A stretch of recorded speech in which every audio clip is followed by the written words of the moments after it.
How's it going, guys? This is going to be one of my playbacks on Twitch. I'm going to voice over it, but I think it's still going to be good content, and we'll be able to kind of re-go over, the entirety of really how to play Miner from my perspective.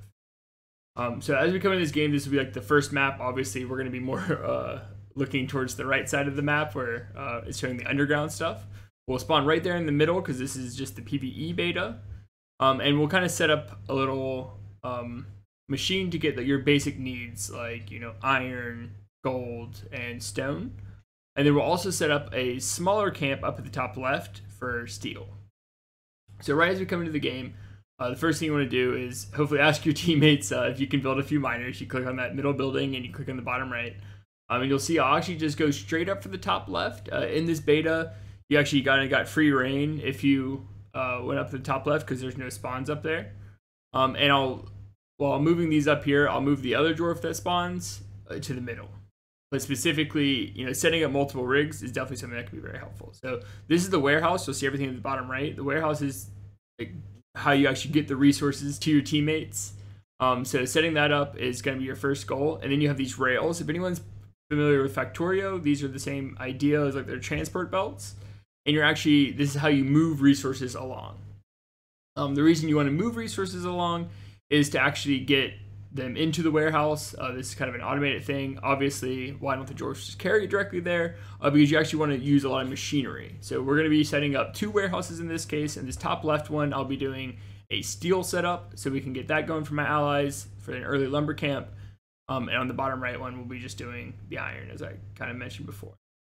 These are the splitters. So these 2 things I've just placed down. And these actually just split whatever's on the belt equally. So if you have iron, coal, gold, it will just split it up into even directions every other. The other things I put down here at the bottom was a sorter, and that will actually specifically sort what you're going to put out. And then the other one is the transmuter, which is for actually making steel. So you'll see me doing a similar-ish setup at the beginning here, where the first thing I do is put down my sorter. I put down the belts.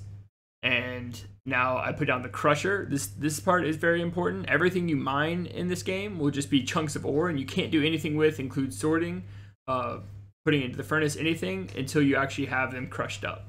So you'll see that here. And it actually seems to be about a 1-to-1 ratio. Putting more than one crusher on a belt is something that didn't seem to really do too much else. So here's this, now that it's kind of finished up a bit more. You see my furnaces lined up there at the bottom. I'm clicking on kind of the resources. I'm actually picking which resources I want. I know I want, that's coal, so I know I specifically want iron and, that's steel, so I know I specifically want iron and coal, so those are the nodes I'm clicking. You'll see my miner run off a little bit. There's a few bugs still, it being in beta. He really wanted to go mine up there since I clicked up there first. And I may have even had him selected, so it could have been my fault. And these are the furnaces I was mentioning earlier. So what I'm going to do with this middle sorter is actually sort gold to the left, iron to the right, and we'll just be furnacing things up, letting the rest go to the middle. Here I'm setting iron to the right, coal to the north or upward, and we'll be putting everything else to the left. And you'll see that's basically anything else I'm not going to mine. I'm just going to throw right into the warehouse as it goes up. So you see my little dwarfs here, constantly trying to micro-managing these guys actually mining and whatnot. I've actually stayed to 3. I've noticed you don't need too many in the beginning, especially I just can't handle the load that I'm able to create. You'll see here, my miners aren't going to actually be too appropriate. You actually need to put a belt before the crusher like I did in this setup. I've forgotten to do it at the top left, but make sure you guys don't forget that. I'm finally realizing, okay, I can deal with a few miners. I'm realizing we're at unit cap, so make sure you're communicating with your allies. I think that's going to be a very important part. You see they're all running away, and I'm kind of frustrated, and I realized I didn't put the belt there. So that's kind of what I was mentioning before. That's one of the camps there. Definitely be working with your warrior to be sitting on those camps. It definitely helps as you expand specifically, so you're not getting attacked if your miners wander off too far. So here we have now I think a working one. You'll see them actually put little nodes of rock there. They'll get crushed and they'll get sorted appropriately. Here we have our little workers going as well. I think they're just mining. I think I'm finally now been told I can use some housing space. I know the warrior and builder really need a lot extra in the beginning, so I try not to force that on them. So here we go. We have the basic setup again, where we're putting in crusher. I'm just showing both sides of it. That looks like it's working appropriately. That middle one I've put into steel bars for those transmitters. Make sure you're putting a furnace after it, or you're using it again. You actually do need to re-furnace those items. I think that was something that wasn't clearly outlined for me originally. That could definitely help you guys. I realized I didn't actually set the sorter there. You'll see now it should be appropriately. Some of the gold was kind of going straight there. You can actually set up a rally point on those too if you right-click the underground tunnel. Sometimes it clicks, sometimes I can't get it to work, but you'll see a little purple flag right over it, and that's what's happening there. I'm just kind of bouncing back and forth between my two mines, and just making sure everything's good. I think a lot of what the miner's playing, he's doing a lot of thinking more so than actually acting, especially if you can get your layouts. I think when you're first learning miner, you feel like you'll never have enough time in the world. But now we have, I think we're gonna go put some torches out here. This is like one of the support abilities your miner has, and I find it a little bit helpful, especially when patrols are coming around, so we kind of know where to go. It helps the warrior out a lot, so you're kind of, lighting the way for him. It's just gonna be a lot of mining after you have these basic setups. I think you can go a long way with just this basic one I have right up here, but you'll see some of the other stuff I do. A big thing is you get a lot of stone. Regardless, so if you're not sending your stone, kind of like in my example where I'm sending it just straight into the warehouse, you're missing out on a lot of other things you can do. So now I'm going to expand, and I'm actually going to add 2 more crushers, and there's going to be an interesting way of how to actually get these all in the same belt. So I'm immediately going to throw them into sorters and then throw everything to the left and go ahead and cram it all kind of into that same lane. Now I'll just throw the gold straight up, and I'll throw the iron straight up. Now what you'd see normally is like, there's too many crushers going to the same thing, and it's going to be really congested line. So you'll see I'll actually pull rails out to the side in a bit. And now I'm going to expand this as well. You see actually nothing's moving in my factory line because you see the iron going off to the right. Every time one finally goes, then some stone finally goes to the left. It's actually too congested, so the sorter won't sort. So I'm trying to deal with that problem now. Here I'll have the splitter, and we're kind of getting the setup here finally.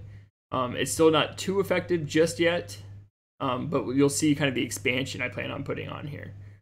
You really want to make sure don't unnecessarily put crushers. And I see a lot of people doing really long lines before the crusher. It doesn't actually really add too much because you're not having any extra throughput. So I haven't really seen too much of a need for that. I know that's kind of like one of your first thoughts, and definitely was one of my thoughts.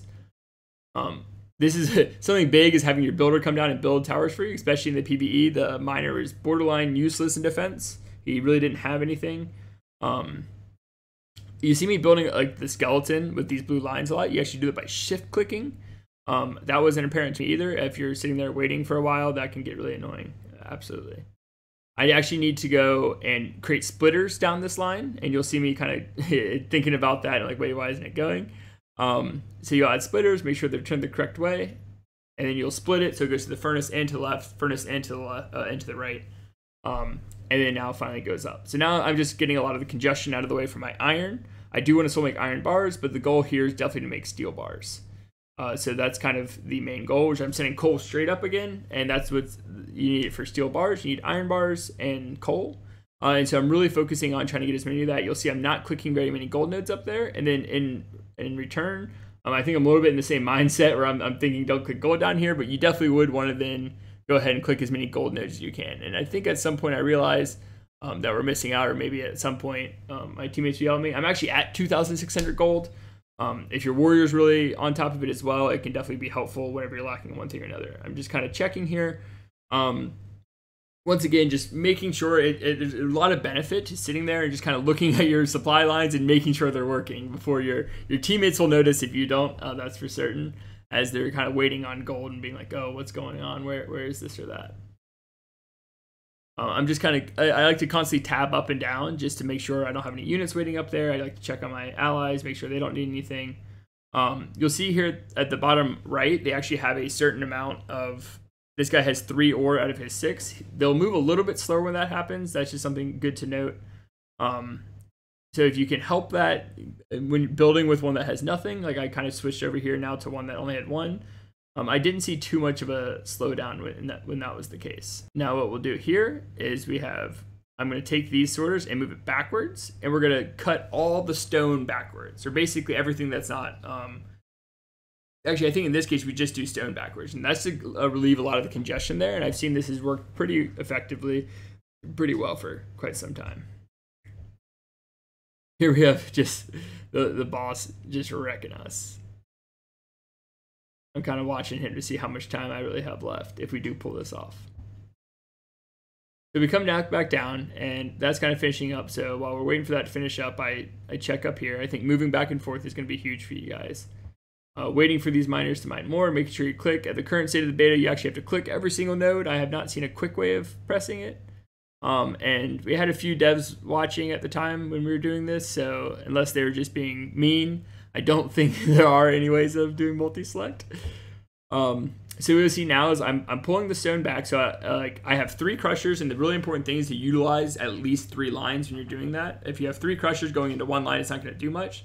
So you see I'm going to put, now I have 3 stone lines and actually 2 metal lines.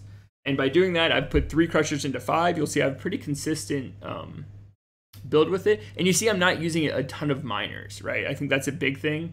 To really let, you know, in this case, my warrior use the extra population to take down those kind of guys. And I think I only have 2 miners up here still. You'll see I still have a full line going. I think I only have 3 down below, if I counted correctly last time, and I have a full line going there as well. So you see, this is my final thing. I need to come down and actually need to sort it out. I'll sort stone to the left, stone to the right. And a lot of builds, I'll actually put, you know, both the irons up. On the right side, I'll put copper up, and the left side, I'll put, on the right side, I'll put iron up, and the left side, I'll put gold up. I finally fixed that there. And at this point, it's basically the end of the game, but it also is just a short recap anyways for you guys. So I think it worked fine. There's the boss killing us. It doesn't matter what you do. At some point, you got to have defenses. So thanks so much for watching, guys. Have a good one.